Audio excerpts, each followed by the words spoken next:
We're almost 2 years into one of the greatest experiments ever experienced in the world of work. And while we've all shared in the heartache and the hardship and the loss, different companies and different industries have experienced the pandemic in totally unique ways. Now, some of our collective clients, they never really skipped a beat. And for others, they haven't been back in their offices since March of 2020. In fact, I have heard stories of Valentine's Day candy still sitting on people's desks. And while it's been challenging, maybe even gut-wrenching at times, as someone who studies the future of work, the pandemic has been this incredible accelerator of many of the trends that we've been tracking over the past decade. In fact, after the past year of being in the trenches with clients, grappling with their return to the office and designing new ways of work in our post-COVID, or maybe it'll need to be with COVID world of work, there are 3 big lessons that I've learned that I think may give you some perspective and support you and your clients on their journey into this new future of work.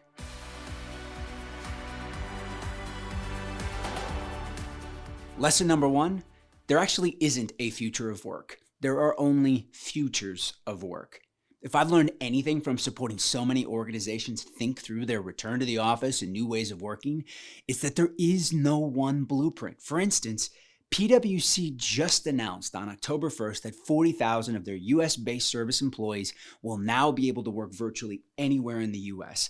This is massive. This is the first of the big 4 to make an announcement like this. Now, on the other hand, we have Jamie Dimon from Chase and many of the other Wall Street banks who have essentially said to their employees, you need to get your butts back to the office, like period, full stop. We're an in-person firm. Now, who's right?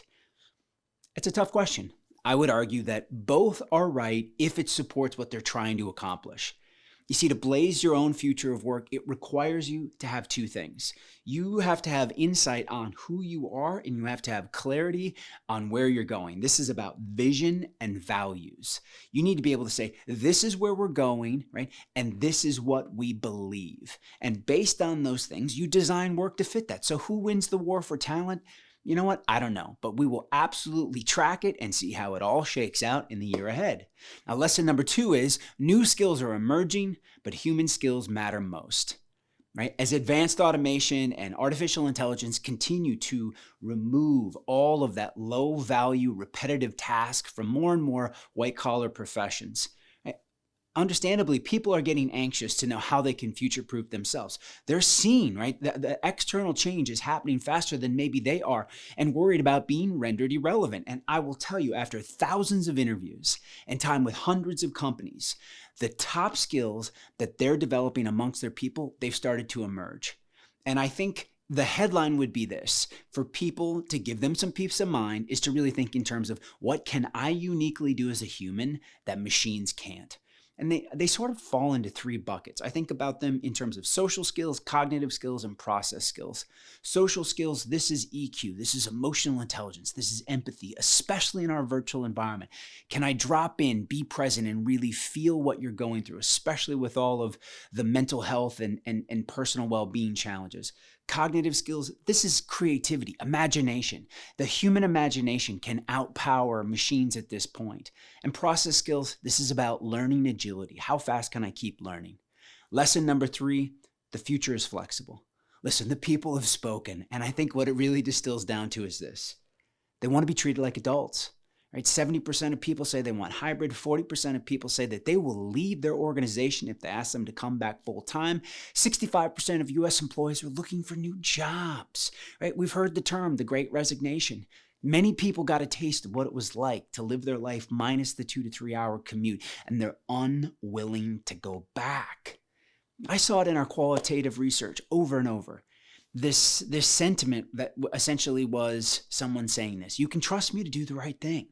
Right? Empower me to know when I can do my best work from home and when I need to be together in person with my team. I don't need you watching over my shoulder to ensure that I get the job done. Trust me to do the right thing. Now, trust, that's hard. That's cultural elements. And the challenge for leaders and organizations is that true flexibility at scale is hard. Right? We still need systems and process and structure. It's complex, but it doesn't have to be confusing. So to help support flexibility at scale, I'll just give you two thoughts. One, we've got to encourage both for ourselves and our teams and the clients we're supporting. We've got to push decision-making down to the team and manager level. Managers, if you've been given that power, you have to invite your team into the process. And I'm seeing the best world-class organizations, they're pushing that autonomy, that decision-making ability down to the manager level. But there's a second component, and that is everybody needs some guidance. The best organizations are helping their leaders design plans with real guidance and real frameworks to think through how you create great virtual and hybrid teams. So again, 3 big lessons learned over the past year of helping our clients. There is no one single future of work. There are the futures of work.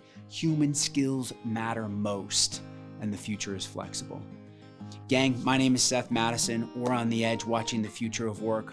I just want you to remember the future is what we make it. We're not bystanders, we're not victims. We get to create, we get to contribute our note, and hopefully with a little bit of effort, we'll create a more human-centered and heart-led world of work.